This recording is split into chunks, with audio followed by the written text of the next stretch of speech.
এ আব্দুল্লাহ ইবনে হুযায়ফা রে, তোমার চেহারার ভিতরে তো মায়া, তোমাকে আমার কেন জানি ভালো লাগে।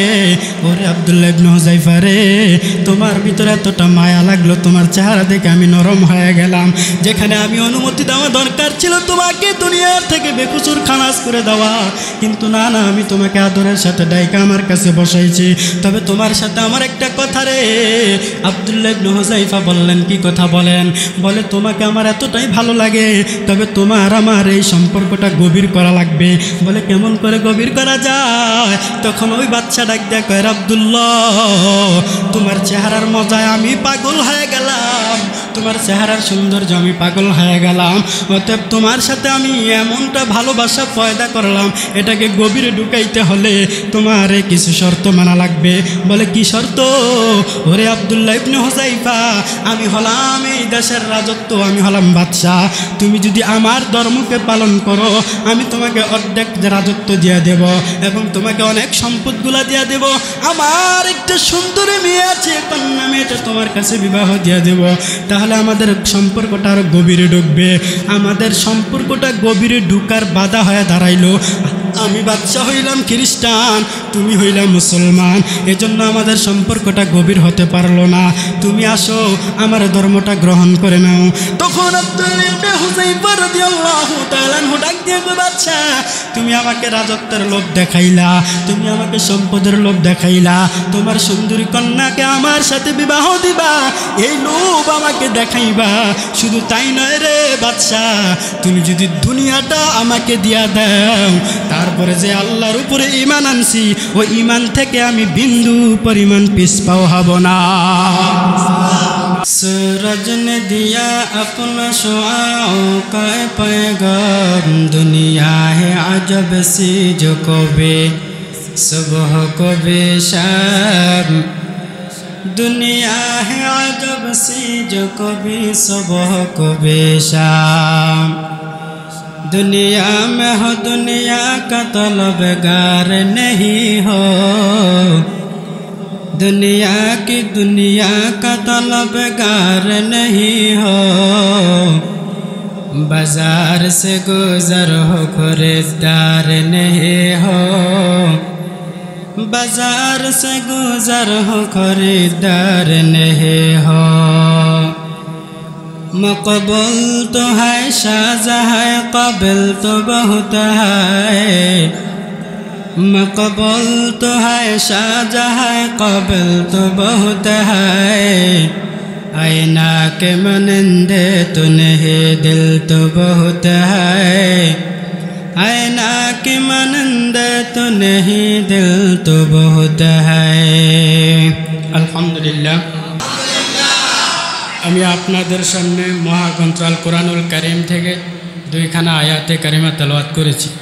রাসূল আকরাম সাল্লাল্লাহু আলাইহি ওয়া আলিহি ওয়াসাল্লামের অসংখ্য গণিত হাদিস থেকে একটা হাদিস আমি আপনাদের সামনে পাঠ করেছি। আল্লাহ পাক রব্বুল আলামিন যাতে করে সংক্ষিপ্ত আকারে কোরআন হাদিসের কিছু কথা আমাকে বলার এবং আপনাদেরকে আমলের নিয়তে শ্রবণ করার জন্য তৌফিক এনায়েত করেন, সেজন্য সকলে দিল খুলে পড়ি আমিন। আমি যে মহাগ্রন্থ আল কোরআনুল কারীম থেকে আয়াতে কারিমা তেলাওয়াত করেছি, এই আয়াতে কারিমার যে আয়াতটা আমি পড়েছি, ওই আয়াত দ্বারা আল্লাহ বোঝাচ্ছেন যে ঈমান এমন একটা জিনিস, এটা দিয়া ব্যবসা করা যায়। বলে ঈমান দিয়া ব্যবসা করা যায়, এটা অবাক করা বিষয়। কারণ আমার আলোচনা চলতেছিল ঈমান সম্পর্কে, আজ মোটামুটিভাবে কোনো রকম শেষ করা হবে আর কি। তো ঈমান দিয়া ব্যবসা করা যায় মানে যে ঈমান দিয়া ব্যবসা করা যায়, যে ঈমানের বদৌলতে আল্লাহর জাহান্নাম থেকে মুক্তি পাওয়া যায়, জান্নাতে যাওয়া যায়। কথা খুব বুঝবেন, ঈমান দিয়া ব্যবসা করা যায় তার মানে হলো আল্লাহর জাহান্নাম থেকে মুক্তি পাওয়া যায়, জান্নাতের মেহমান হওয়া যায়। তার মানে এটা বিনিময় হলো, ঈমানের বিনিময়। যেমন আমি যদি আয়াতে কারিমাটা তেলাওয়াত করে আপনারা বুঝবেন, ইয়া আইয়ুহাল্লাযীনা আমানু, আল্লাহ রাব্বুল আলামিন বলেন, এ দুনিয়ার ঈমানদারেরা, এ দুনিয়ার বান্দা বান্দিগণ যারা ঈমান আনছো, তারা ভালো করে শুনে নাও। হাল আদুল্লুকুম আমি কি তোমাদেরকে এমন একটা সন্ধান দিব আলা তিজারা, যে ব্যবসার মাধ্যমে তোমরা সন্ধান করে পাইবা। কি পাইবা? যেই সন্ধানটা আমি আল্লাহ তোমাদেরকে দান করব, যে কম, এবং ওই ব্যবসার বিনিময়ে তোমাদেরকে মুক্তি দেওয়া হবে, ওই ব্যবসার বিনিময়ে তোমাদেরকে নিরাপত্তা দেওয়া হবে। মিন আযাবিন আলীম, এবং আল্লাহ তাআলার কষ্টদায়ক শাস্তি থেকে যে কম তোমাদেরকে মুক্তি দেওয়া হবে। বলে কিসের মাধ্যমে? আল্লাহ বলেন তোমাদেরকে কি আমি এমন একটা ব্যবসার দিকে সম্বন্ধ করব, বা এমন একটা ব্যবসার সন্ধান দিব, যে ব্যবসার কারণে তোমাদেরকে জাহান্নাম থেকে মুক্তি দেওয়া হবে। বলে সেই ব্যবসার নাম কি? আল্লাহ বলেন তুমিনুন, তোমরা ঈমান আনয়ন করো, বিল্লাহ, আল্লাহ তাআলার উপর, ওয়া রাসূলিহি, এবং পয়গম্বরের উপর। তোমরা যদি আল্লাহর রসুলের উপরে ঈমান আনতে পারো, ওয়া তুজাহিদুনা ফি সাবিলিল্লাহ, এবং তোমরা আল্লাহর রসুলের উপরে ঈমান আনার পর তোমরা আল্লাহর রাস্তায় জিহাদ করো। ফি সাবিলিল্লাহ, আল্লাহর রাস্তায় তোমরা জিহাদ করো। বিআমওয়ালিকুম, তোমাদের মাল সম্পদ সমূহ দ্বারা। ওয়া আনফুসিকুম, এবং তোমাদের জীবন দ্বারা, প্রাণ দ্বারা আল্লাহর রাস্তায় তোমরা জিহাদ করো। যালিকুম খায়রুল লাকুম, এটাই হবে তোমাদের জন্য উত্তম, এই কাজটা হবে তোমাদের জন্য উত্তম কাজ। ইন কুনতুম তা'লামুন, যদি তোমরা তা বুঝতা। আল্লাহ পাক রব্বুল আলামিন বলেন, আমি তোমাদেরকে কি এমন একটা রাস্তার সন্ধান দেব, আমি তোমাদেরকে এমন একটা ব্যবসার সন্ধান দান করব, যেই ব্যবসার বিনিময়ে আমি আল্লাহ তোমাদেরকে জাহান্নাম থেকে মুক্তি দান করব। সেই ব্যবসার নাম হলো, প্রথমত ঈমান আনতে হবে কার উপরে? আল্লাহর উপরে ঈমান আনতে হবে। 2 নম্বরে ওয়া রাসূলিহি, এবং নবী করিম সাল্লাল্লাহু আলাইহি ওয়াসাল্লামের উপরে যদি ঈমান আনো।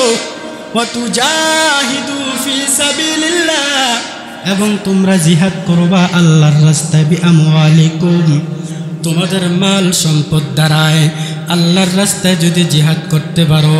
ওয়া আনফুসিকুম, এবং তোমাদের জীবন দ্বারা আল্লাহর রাস্তায় জিহাদ করবা। যালিকা খায়রুল লাকুম, এটাই তোমাদের জন্য উত্তম কাজ। ইন কুনতুম তা'লামুন, যদি তোমরা তা বুঝতা।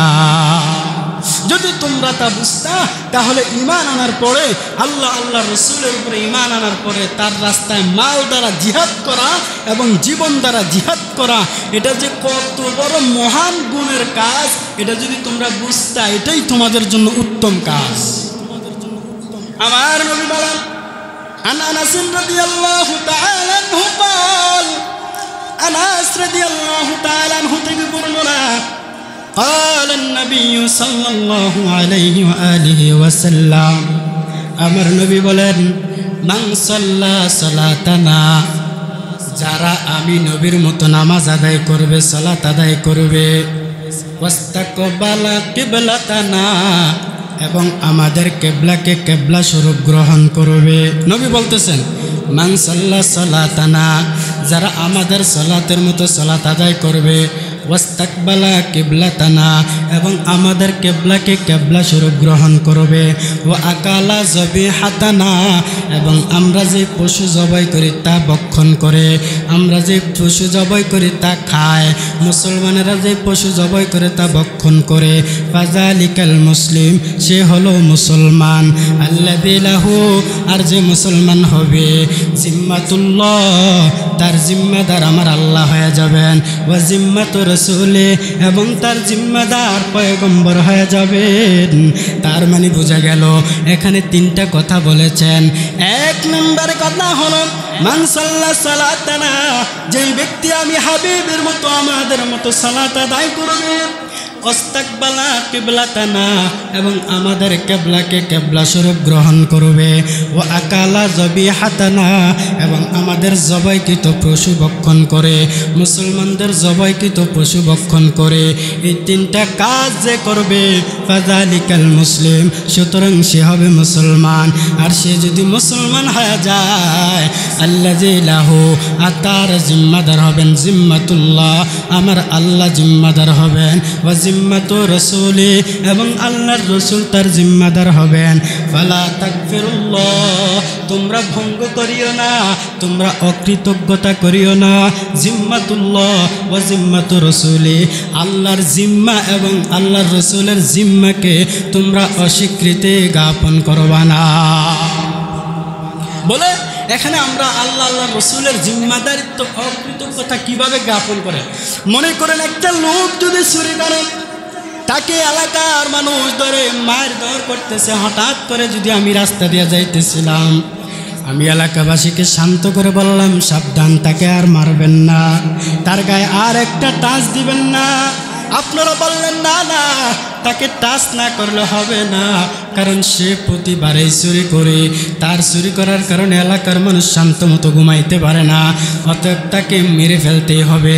তখন আমি যদি বলি না না, তোমরা তাকে মারবা না, এখন থেকে যদি সে আগামীকাল যদি চুরি করে বা সামনে ভবিষ্যতে যদি চুরি করে, তাহলে তার জিম্মাদার আমি হয়ে গেলাম। সে যদি চুরি করে তারপরে তোমরা আমাকে জিজ্ঞেস করবা, তার জিম্মাদার যখন আমি হয়ে যাব, আপনারা বুঝে থাকলে বলেন তো, তখন কেউ তাকে আর মারবেনি, কেউ তাকে মারবে না, যে ইমাম সাহেব জিম্মাদার হয়ে গেল। তখন আমি যদি ওই সুরকে বলি, ভাই তোমার জিম্মাদার আমি হয়ে গেলাম, আমার একটা সম্মান আছে, সাবধান, তুমি আগামীতে চুরি করবা না, কারণ আমি বড় গলায় তোমার জিম্মাদারিত্ব হয়েছে।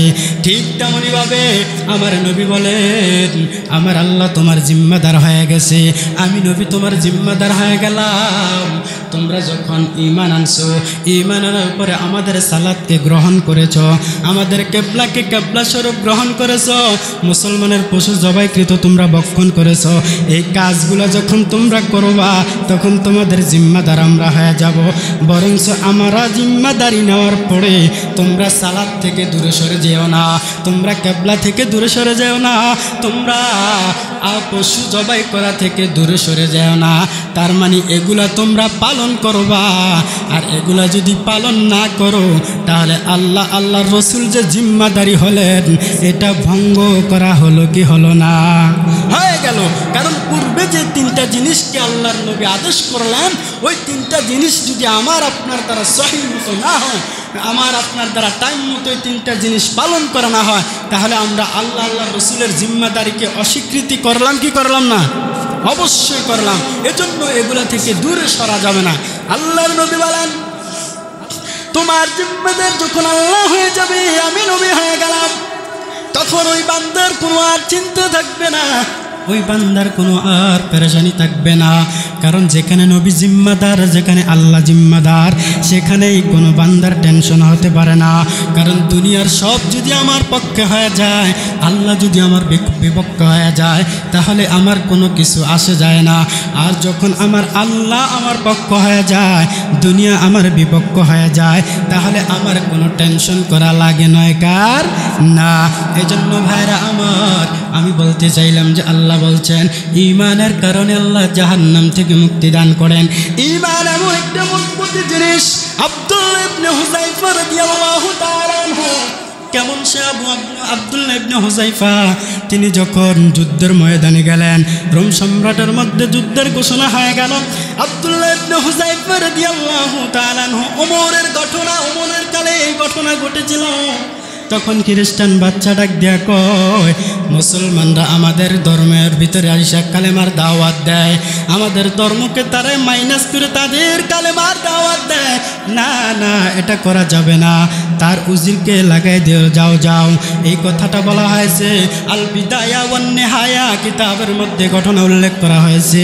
শুধু ঈমান কাকে বলা হয় আর সাহাবায়ে কেরামরা ঈমান কেমনভাবে আঁকড়ে ধরেছেন। আব্দুল্লাহ ইবনে হুযায়ফা রাদিয়াল্লাহু তাআলা আনহুকে যখন বাদশার আদালতে হাজির করা হয়, তখন তার সৈন্যবাহিনী নিয়ে হাজির হয়ে গেল। আব্দুল্লাহ ইবনে হুযায়ফা রাদিয়াল্লাহু তাআলা আনহু তার সৈন্যবাহিনীদের সামনে দাঁড়াইয়া ওই খ্রিস্টান বাচ্চা ডাক দেয়া কয়, তোমরা যে কালেমার দাওয়াত দাও, তখন তার উজিরকে লাগাই দিল, যাও যাও, যারা কালেমার দাওয়াত দিবে তাদেরকে একত্র করে আমার সামনে হাজির করবা। খ্রিস্টান বাচ্চার ওই লোকেরা কথা শুনিয়া যখন দেখলো না না এখানে তো তাদের ধর্মের ভিতরে আঘাত দেওয়া হচ্ছে, কালেমার দাওয়াত দেওয়া হচ্ছে, কি করা যায়, তাদেরকে বাদশার আদালতে নেওয়া লাগবে। যখন আব্দুল্লাহ ইবনে হুযায়ফা রাদিয়াল্লাহু তাআলা আনহু তার সৈন্যবাহিনীদেরকে আক্রালো আটকে, তখন বাদশার কানে খবর পৌঁছায় দিল, এ বাচ্চা আমাদের ধর্মের বিরুদ্ধে এসে ঈমানের দাওয়াত দেয় এমন কিছু লোক আমরা আটকে ফেলছি, এখন আপনি অনুমতি দিলে আপনার কাছে পাঠিয়ে দেব। তখন বাচ্চা বলল, তাদেরকে আর আঁকড়ে রাখার দরকার নাই, আমার সামনে নিয়ে আসুন। যখন আব্দুল্লাহ ইবনে হুযায়ফা রাদিয়াল্লাহু তাআলা আনহুকে এবং তার লোকদেরকে নিয়ে বাদশার আদালতে হাজির হয়, তখন বাদশা চিন্তা করলো যে এখানে তো অনেকগুলো মানুষ দেখা যায়, নিশ্চিত এখানে একজন রাহবার আছে, কারণ 10 জন মানুষ যেখানে থাকে যদি কোনো কাফেলায় যায় এর মধ্যে একজন জিম্মাদারি সর্দার থাকে কি থাকে না? অবশ্যই থাকে। মনে করেন এখানে মসজিদের মধ্যে আপনারা সবাই বসে আছেন, এর মধ্যে কিছু মনে করবেন না, মনে করেন আমি সর্দার, এরকম একটা প্রতিটা কাফেলার মধ্যে সর্দার থাকে। যখন অনেকগুলো মানুষ দেখলো বাদশা চিন্তা করলো এতগুলো মানুষের মধ্যে নিশ্চয়ই একজন আমির আছে, তাকে আমার হাত করতে হবে। কোনো দলের আমিরকে যদি আমার হাত করে ফেলতে পারি তাহলে বাকি লোকগুলা এমনি আমার কাছে চলে আসবে। এবার বাদশা মহাজন বলল, তোমাদের এখানে আমিরকে, তোমাদের এখানে কাফেলার একজন লিডারকে দাঁড়ায় যাও। তখন একজন দাঁড়ায় গেল, হাত তুললো, বললো আমি এখানে হলাম এখানের লিডার। বলো তোমার নাম? আমার নাম আব্দুল্লাহ ইবনে হুযায়ফা। বলে তোমাকে দেখে তো মায়া লাগলো, এখানে বাদশার দরকার ছিল তার সৈন্যবাহিনীদেরকে বলা, যাও যাও, তারা আমাদের বিরুদ্ধে কথা কয়, তাদেরকে জেলখানার ভিতরে আটকে রাখো, বন্দি করে রাখো, তাদেরকে দুনিয়ার থেকে বিদায় করে দাও। বাদশা এই কথা না বলিয়া বরং আব্দুল্লাহ ইবনে হুযায়ফা রাদিয়াল্লাহু তাআলা আনহুকে কাছে টাইনা হাসি মুখে তার কাছে বসাইলো। কিন্তু বাদশার লোকেরা পাগল হয়ে গেল, ব্যাপারটা তো বুঝলাম না, কারণ আমাদের ধর্মের বিরুদ্ধে কথা কয় আর বাদশা নাকি দেহি তাদের লিডারকে আপ্যায়ন করে, বিষয়টা কেমন জানি মনে হয়। এবার বাদশা দেখতে কয়, এ আব্দুল্লাহ ইবনে হুযায়ফা রে, তোমার চেহারার ভিতরে তো মায়া, তোমাকে আমার কেন জানি ভালো লাগে। ওরে আব্দুল্লাহ ইবনে হুযায়ফা রে, তোমার ভিতরে এতটা মায়া লাগলো, তোমার চেহারা দেখে আমি নরম হয়ে গেলাম। যেখানে আমি অনুমতি দেওয়া দরকার ছিল তোমাকে দুনিয়ার থেকে বেকুচুর খালাস করে দেওয়া, কিন্তু না না, আমি তোমাকে আদরের সাথে ডাইকা আমার কাছে বসাইছি। তবে তোমার সাথে আমার একটা কথা রে। আব্দুল্লাহ ইবনে হুযায়ফা বললেন, কি কথা বলেন? বলে তোমাকে আমার এতটাই ভালো লাগে, তবে তোমার আমার এই সম্পর্কটা গভীর করা লাগবে। বলে কেমন করে গভীর করা যায়? তখন ওই বাচ্চা ডাক দেয়া কয়, আব্দুল্লাহ তোমার চেহারার মজায় আমি পাগল হয়ে গেলাম, তোমার চেহারার সৌন্দর্য আমি পাগল হয়ে গেলাম, অতএব তোমার সাথে আমি এমনটা ভালোবাসা পয়দা করলাম, এটাকে গভীরে ঢুকাইতে হলে তোমার কিছু শর্ত মানা লাগবে। বলে কি শর্ত? ওরে আব্দুল্লাহ ইবনে হুযায়ফা, আমি হলাম এই দেশের রাজত্ব, আমি হলাম বাদশাহ, তুমি যদি আমার ধর্মকে পালন করো আমি তোমাকে অর্ধেক রাজত্ব দিয়ে দেব এবং তোমাকে অনেক সম্পদগুলা দিয়ে দেব। আমার একটা সুন্দরী মেয়ে আছে, কন্যা মেয়েটা তোমার কাছে বিবাহ দিয়ে দেব, তাহলে আমাদের সম্পর্কটা আরো গভীরে ঢুকবে। আমাদের সম্পর্কটা গভীরে ঢুকার বাধা হয়ে দাঁড়াইলো। আমি বাদশা হইলাম খ্রিস্টান, তুমি হইলাম মুসলমান, এজন্য আমাদের সম্পর্কটা গভীর হতে পারলো না। তুমি আসো আমার ধর্মটা গ্রহণ করে নাও। তখন আব্দুল্লাহ ইবনে হুযায়ফা রাদিয়াল্লাহু তাআলা আনহু ডাক দিয়ে বলে, বাদশা তুমি আমাকে রাজত্বের লোভ দেখাইলা, তুমি আমাকে সম্পদের লোভ দেখাইলা, তোমার সুন্দরী কন্যাকে আমার সাথে বিবাহ দিবা, এই লোভ আমাকে দেখাইবা। শুধু তাই নয় রে বাদশা, তুমি যদি দুনিয়াটা আমাকে দিয়া দাও, তারপরে যে আল্লাহর উপরে ঈমান আনছি ওই ঈমান থেকে আমি বিন্দু পরিমাণ পিছপাও হব না। বাচ্চা এই কাহিনীগুলো দেখে তার তাকে প্রথম সম্পদের লোভ দেখে ঠান্ডা করতে পারলো না। এবার কি করা যাবে? এবার তার উজিরকে ডাক দেয়া বলে, না না, তাকে তো থামানো যাবে না, তাকে তো ঈমান থেকে দূরে সরানো যাবে না, যাও যাও তাকে জেলখানার ভিতরে বন্দি করে রাখো। যখন বাদশার কথা মনে শুই না, তার উজির আব্দুল্লাহ ইবনে হুযায়ফাকে তাদের জেলখানায় কারাবন্দি করে রাখলো। একদিন আর 2 দিন নয়, 1 সপ্তাহ চলে গেল, তারা ওই আব্দুল্লাহ ইবনে হুযায়ফাকে কোনো খাবার দেয় নাই। আর ওই আব্দুল্লাহ ইবনে হুযায়ফাকে যখন বন্দি করে রাখা হয়, তখন বাচ্চা তার একটা ডাক্তার নিয়োগ করলো আর বলল, ডাক্তার, আমার ওই কারাবন্দির মধ্যে একজন লোক আছে আব্দুল্লাহ ইবনে হুযায়ফা, যদি তার কোনো বড় ধরনের সমস্যা হয় তখন তুমি তাকে চেক করবা, কারণ বড় সমস্যা হলে বিপদ হতে পারে। যাও যাও, তাকে কোনো খাবার দিবা না, কোনো আহার দিবা না। যখন 1 সপ্তাহ 2 সপ্তাহ চলে গেল, আব্দুল্লাহ ইবনে হুযায়ফাকে কোনো খাবার দিল না। পেটের ক্ষুধায় আব্দুল্লাহ ইবনে হুযায়ফা কথাও বলতে পারে না, দেহের শক্তি নাই, কিন্তু ঈমানের শক্তি বন্ধ হয় নাই। হঠাৎ করে ডাক্তার বাইরে থেকে তাকায় দেখে আব্দুল্লাহ ইবনে হুযায়ফা বেঁচে আছে না মারা গেছে বলাও যায় নাই। দরজা খুলে যখন ভিতরে ঢুকলো, আব্দুল্লাহ ইবনে হুযায়ফার জবান দিয়ে কোনো কথা আসতেছে না। এতটাই অসহায় হয়ে গেল, কারণ খাবারের সাথে কোনো সম্পর্ক নাই। আমরা যদি দুপুরের খাবারটা বিকাল 4টা খাই, তখনই তো আমাদের 12টা বেজে যায়। কখন খানা খাবো? পেটের ক্ষুধা বড় মারাত্মক। আব্দুল্লাহ ইবনে হুযায়ফা চিন্তা করে, আমার খানা দেখ বা না দেখ, দুনিয়াতে আমার কষ্ট দেয় আমার আফসোস নাই, কিন্তু আল্লাহর জাহান্নামে আমি কষ্ট ভোগ করতে যাই নাই। এবার বাদশা ডাক্তার ডাক দিয়ে কয়, বাদশা, আব্দুল্লাহ ইবনে হুযায়ফার অবস্থা বড় ভয়ানক, সামন দিকে যদি তার খাবার না দাও তাহলে সে মারা যাবে বা বড় দুর্ঘটনা হতে পারে। যখন ডাক্তার বাদশার কাছে খবরটা পৌঁছায় দিল, ডাক্তার বলে, না না, বড় কোনো দুর্ঘটনা ঘটতেই দিব না, যাও যাও আব্দুল্লাহ ইবনে হুযায়ফাকে খাবার দিয়ে আসো। যখন আব্দুল্লাহ ইবনে হুযায়ফাকে খাবার দেওয়ার জন্য যায়, তবে খাবারটা দিয়েছে শুকুরের গোশত আর পানি হিসাবে দিয়েছে মদের মিশানো পানি। আপনারা বলেন তো, শুকুরের গোশত মদ পান করা এটা হালাল না হারাম? যখন আব্দুল্লাহ ইবনে হুযায়ফার কাছে খাবার নিয়ে যায়, আব্দুল্লাহ ইবনে হুযায়ফা খুশি আনন্দ, অনেক দিন ধরে কোনো খাবার নাই, এখন খাবারটা খাবেন। খাওয়ার পূর্বে ডাক্তার ডাক দেয়া কয়, আব্দুল্লাহ, যেই খাবারটা তোমাকে দেওয়া হয়েছে এই খাবারটা হলো শুকুরের গোশত, আর যে পানিটা তোমাকে দেওয়া হয়েছে এই পানিটা হলো মদ মিশানো পানি, বলো তুমি এগুলা খাইবা কিনা? এই কথা শোনার পরে আব্দুল্লাহ ইবনে হুযায়ফা চিন্তা করলেন, আমি 1 দিন আর 2 দিন না 7 দিন খাবার খাই নাই, তবে এই হারাম খাইয়া বাদশা তবে এখানে যে তাকে শুকুরের গোশতটা দিল আর যে মদরা এখানে দিল, বাদশার চিন্তা হলো যে এত পরিমাণ ইমানওয়ালা পাওয়ারওয়ালা বান্দা, তার ইমানটাকে দুর্বল করার জন্য হারাম খানা দরকার। কারণ বর্তমান সমাজে দেখবেন যারা হারাম খায় তাদের ইমান পরিপূর্ণ তাজা নয়। যদি তাজা থাকতো তাহলে 1 বিন্দু পরিমাণ নামাজ, 1 বিন্দু আল্লাহর হুকুম তার দ্বারা বন্ধ হইতো না। কথা গান ঠিক কিনা? তাহলে এই যে অপকর্মগুলো চলতেছে, শুধু হারাম খানার কারণে ইমানটা চলে যায়, হারাম খানার কারণে মজবুত ইমান থাকে না। এই জন্য হালাল খাইতে হবে, ইমানকে মজবুত করতে হবে। বাদশা চিন্তা করলো, আব্দুল্লাহ ইবনে হুযায়ফার ইমান বড় মজবুত, এটাকে হালকা করার জন্য হারাম খাবার দিতে হবে।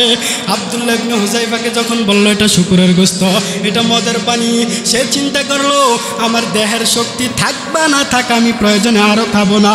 তারপরে এটা খাইয়া, এ হারাম খাবার খাইয়া আমার তাজা ইমানকে বেঈমান বানাইতে পারি না। আব্দুল্লাহ ইবনে হুযায়ফা বলল, খাবার কি এখান থেকে নিবা না আমি তাড়াইয়া দেব? তখন আব্দুল্লাহ ইবনে বলে, খাবার আমার প্রয়োজন নাই। বাদশার আদালতে চলে গেল খবর, হ্যাঁ বাদশা কি খাবার দিল? সে নাকি হারাম খাইয়া ইমান দুর্বল করতে চায় না।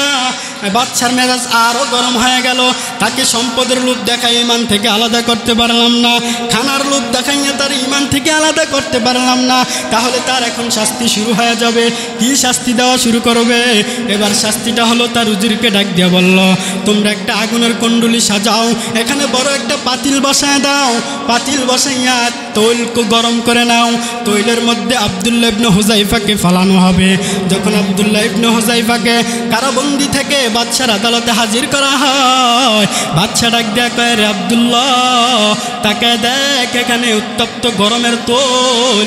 তুমি যদি ঈমান থেকে আলাদা না হও, আমার ধর্মকে গ্রহণ না করো, তাহলে তোমাকে এই তৈলের মধ্যে ফালানো হবে।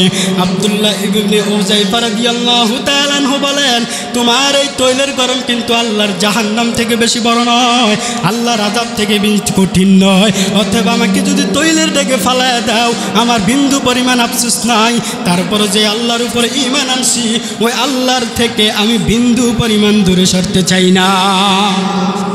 এই কথা বলে আব্দুল্লাহ ইবনে হুযাইফা রাদিয়াল্লাহু তাআলা আনহুকে বাদশার সামনে হাজির করা হয়। এবার বাদশা তাকে অনেক ভয় ভীতি দেখাচ্ছেন, কিন্তু তিনার একজনের ভয় অন্তরের ভিতরে। আওয়াজ করে বলেন, তিনি কে? আল্লাহর ভয় নিয়ে হুযাইফা চলতেছিল। এবার বাদশা কয়, না, তার ঈমান তো দূর করা যায় না। কি করে? তার সামনে আরেকজন কয়েদ থেকে আরেকজন লোক ধরে এনে, কয়েদ ধরে আনার পরে যখন আব্দুল্লাহ ইবনে হুযাইফার সামনে আরেকজন লোককে ড্যাগের মধ্যে ফালানো হয়, তখন গরম তৈলে তার শরীর থেকে গোশতগুলো আলাদা হতে যাচ্ছে, তার হাড্ডিগুলা বেশি আছে। আব্দুল্লাহ ইবনে হুযাইফা এবার মনে মনে কান্না করতেছেন। যখন আগুনের কাছে নিবে, তৈলের ডেগে ফালাবে, এবার বাচ্চা ডাক দেখ, আব্দুল্লাহ, এখনো সময় আছে, আমার উপরে ঈমান আন, আমাদের ধর্মটা গ্রহণ কর, তোকে এখান থেকে বাঁচাই দিব। আর যে প্রতিশ্রুতি তোকে দিলাম, আমার রাজত্বর অর্ধেক দিয়ে দিব এবং তোকে অর্থ সম্পদগুলা দিয়ে দিব। আমি মারা গেলে আমার পুরা রাজত্ব তুমি পেয়ে যাইবা, আমার সুন্দরী কন্যা তোমাকে বিবাহ দিব। আব্দুল্লাহ ইবনে হুযাইফা কোনো কথাই তার মানতেছে না। যখন ফালায় দিবে ভাব, তখন আব্দুল্লাহ ইবনে হুযাইফা একটু কান্না করতেছেন। তখন বাদশা মনে মনে কয়, কিরে, এতক্ষণ তো স্বাভাবিক ছিলা, এখন তোমাকে ড্যাগের মধ্যে ফালাই দিব, গরম তৈলের মধ্যে ফালাই দিব, এখন কান্না করো, কাপুরুষের মতো, ব্যাপারটা কি?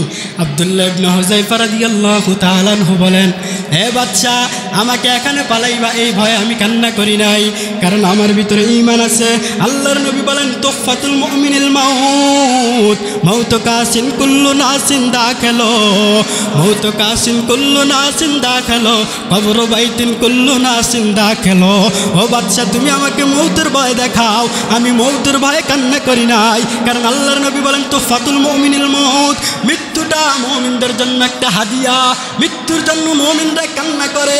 আমি শুধু কান্না করি কেন জানোনি? আমি যে তৈলের ডেগে পড়ে যাব, এটা নিয়ে আমি কান্না করি না, টেনশন করি না। আমি শুধু কান্না করি, আল্লাহ, আমার ঈমানটা এখনো আমি মজবুত করতে পারলাম কিনা। যদি আমার ঈমানটা মজবুত হয়ে যায়, তাহলে তৈলের ডেগে পড়ে গেলে আমার আফসোস থাকবে না। এই আফসোসে আমি কান্না করি। বাদশা কয়, মাশাআল্লাহ, তুমি তো বড় দেহি ঈমানদারওয়ালা। না না, তোমাকে কোনোভাবে শাস্তি দেওয়া যাবে না, আর তোমাকে যতই শাস্তি দেয় তুমি তা পরোয়া করো না। বোঝা গেল তুমি ঈমানি পরীক্ষার মধ্যে আল্লাহর যে তাজাল্লি তোমার নূর অন্তরে ঢুকাইছো, যে ঈমানের পাওয়ার অন্তরে ঢুকাইছো, এর বিনিময়ে তুমি সমস্ত পরীক্ষায় পাশ হয়ে গেছো। দেখেন, এত কিছু ভয় দেখার পরও দুনিয়ার সব ত্যাগ করতে পারে, এক কথায় জীবন দিতে পারে, বাকি ঈমান দেওয়া যাবে না। আমরা তো স্বাভাবিকত 500 টাকার বিনিময়, 1 পোটলা বিরিয়ানির বিনিময়ে আমরা ঈমানকে দূর করে দেই। কথা বলেন ঠিক কিনা? আজকে যদি আমাদের কোনো দলের নেতা আমাকে আহ্বান করে যে ভাই আসো, টাকা দিবেনি, দিবে 300-400, কত বড় নির্লজ্জ বেহায়া! 300-400 টাকার বিনিময় আমার জান তোমার প্রাণ, অমুক ভাই গয়া ঈমানটারই একবার দুর্বল করে ফেলছে। এরকম লোক আছে না নাই? আল্লাহ তাআলা আমাদের সবাইকে আল্লাহর উপরে ইস্তেকামত, ঈমান নিয়ে ইস্তেকামত থাকার এবং রাসূলের উপরে ঈমান নিয়ে ইস্তেকামত থাকার আমলগুলো সঠিক মতো করবার তৌফিক আল্লাহ দান করুন। আরো আসতে বলেন আমিন। ভাইজান, এখানে আপনারা যারা আসছেন, বলেন তো কাকে খুশি করার জন্য আসছেন? একটু জবান খুলে পড়েন তো আল্লাহু আকবার। আর একটু আওয়াজ কি দেওয়া যাবে? পড়েন তো আল্লাহু আকবার। আমরা এখানে আল্লাহকে খুশি করার জন্য আসছি। বেয়াদবি মাপ চাই, আমি আপনাদের হাত জোর করে বলি, কারা কারা আল্লাহকে খুশি করার জন্য আসছেন? একটু দুটো হাত উঠান তো। সবাইকে আল্লাহকে খুশি করার জন্য আসছেন? হাতটা নামান।